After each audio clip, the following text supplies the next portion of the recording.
Hello and welcome to Mchuma Reviews. Today hanging out with Imports by KAIRO, the main man himself. Hi. Hapa tuko na Timo. Leo tunaangalia Audi A6. Is it Audi or Audi? It's an Audi. Audi, alright. A6. So the first thing you notice when you drive any Audi, it's the brake. The braking is, I'd describe it as a bit sharp compared to other cars. I mean, if you put too much force, you'll end up over braking. I think they make them like that because of the performance aspect. These cars are quite fast, so it only makes sense to have the right braking, to have a higher brake setting. It's kind of more effective and more sharp. What's your preferred brand, Yagari? Well, I'm more of an Audi guy. I like the Audi A6. It's one of in my opinion, these are the best cars from Audi. The A4 is a bit small. The Quattro guys have had issues with the gearbox, of which there are mostly issues which can be rectified. Nothing too big really. It's normally the mech unit. They call it the mechatronic unit. But with the A6, it's an 8-speed gearbox, CVT, pretty straightforward, no issues. Never had any issues with any of them. So in my way, it's very good. Plus, also the consumption is also better than say a BMW 5 Series. I find this consumption way better than that. Then the cool factor, of course, a lot of guys have E-Class. You'll see a lot of 5 Series around. Yeah, they are common. Yeah, they are quite common. And A6 is but the A6 has that cool factor. It's not very common, and it's large. It's a large Audi, which not many people have. So yeah. So in Kenya, do you think Kenyans have started embracing German cars a lot? Yeah, I'm seeing guys embracing German cars because you see, if you look at the numbers, Toyotas are a bit overpriced, in my opinion, and it doesn't boil down to them being superior cars. It's all about taxes. We have an interesting tax regime where the more popular cars get taxed more. So this has brought this effect where people now start realizing it doesn't really make sense to pay, let's say, 2.5 million for a Vanguard when you can get an Audi Q5 for 2.8. Yeah. Right, yeah. So yeah. And there's this negative notion that so many Kenyans have that, German cars are too expensive, etc. What can you tell us well, about not really. If you look at the long-term implication, you see with German cars, the engineering is on another level. So yes, the parts may be slightly expensive, but when it comes to durability, and even it's totally worth it. Like for instance, if I was to change the shocks on this A6, can I expect them to last for another 4 years if I just drive like a normal guy? Yeah. If I'm not driving like a maniac, if you drive like so you'll actually realize in the long run, it's much better to own. Ask many Mac guys, they'll tell you. Even Audi guys, they'll tell you. They rarely go to garages.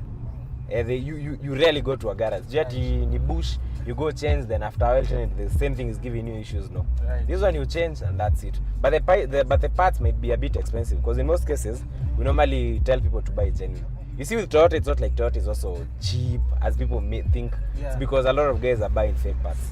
Even if you buy fake parts, they'll always be cheaper. So they'll always come up with this concept that unafikiria ati Toyota is a cheap car to maintain. If you want to know Toyota is very expensive, try servicing Toyotas at Toyota Kenya and get the original parts. You realize even Toyota can be pricey. True. Yeah. Alright, and maybe talk about the ground clearance for the A6. Okay, the A6 is, I'll be honest, it's a bit lower. But you can mitigate that by putting larger tires. It's the best solution for the A6. Alright. For instance, if you have a size 18 rim, you can maybe upgrade to 19, but put a fatter profile. Right. Yeah, a higher profile on the tires. Alright. If you put larger tire sizes on the it's called what, on the A6, it does actually raise the car. I've done that before with another A6. It actually got raised up slightly. Yeah, but the clearance is a bit low. Alright. Yeah, but so it's not really meant for serious off-roading. It's maybe the urban driving. Okay. Yeah. So like someone maybe mwenye koko barabara, not really tarmacked. It's not really a good car for such. Yeah, okay. Off-roading, you can still modify the suspension. You can put heavy-duty coils. There's always a solution for that.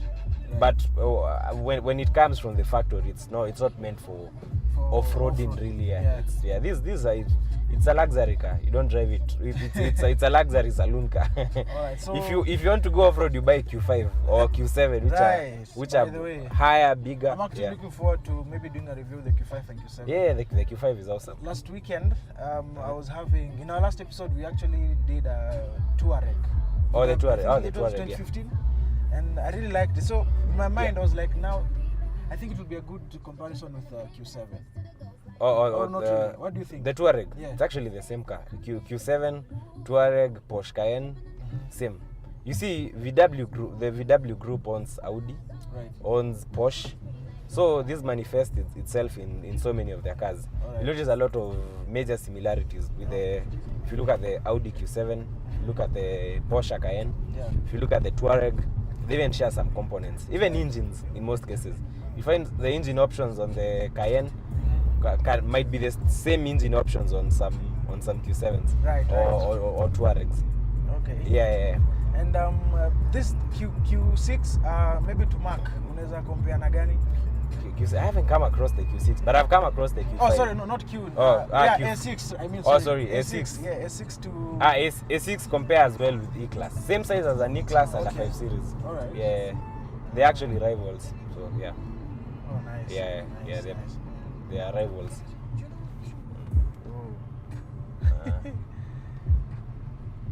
There's something interesting about the A6. It comes with a sport mode. You notice I'll just hold I find this is the coolest feature I've seen on the A6. I'll just do this. I'll pull the gear knob slightly back. Then it switches to S mode. When it's on S mode, now the performance changes completely.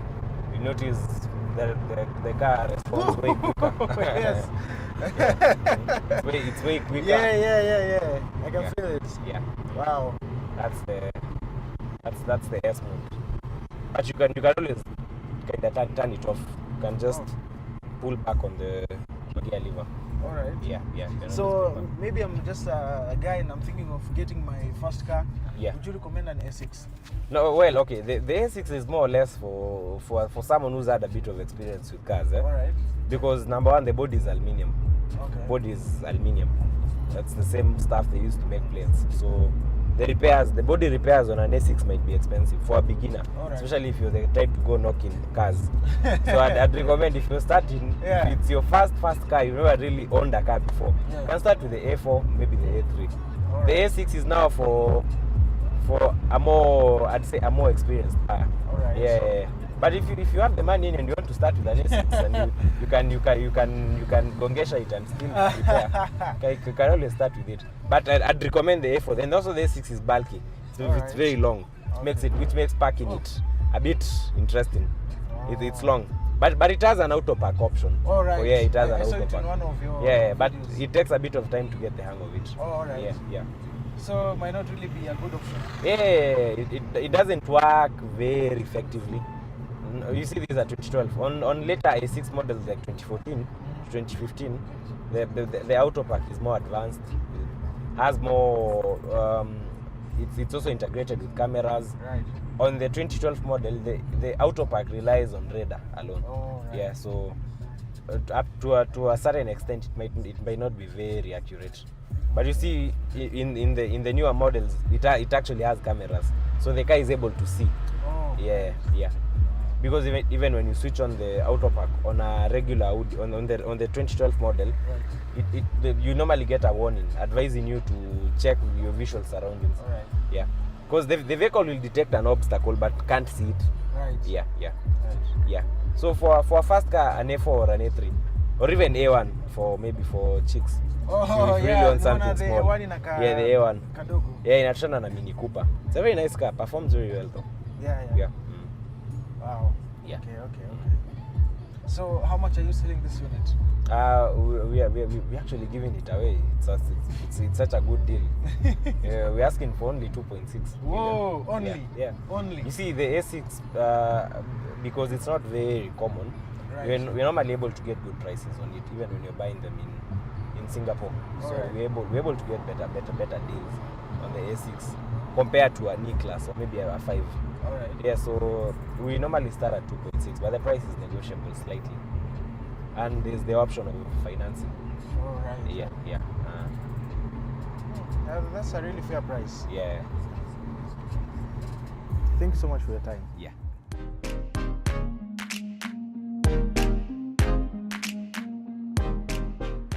Now we've come to the end of this video. This is yani gari nimependa sana. Many thanks to Kairo for allowing us to have a ride in this car and review and do a test drive. And we're gonna give you the specs on our feed. Na pia tutawapatia price tag.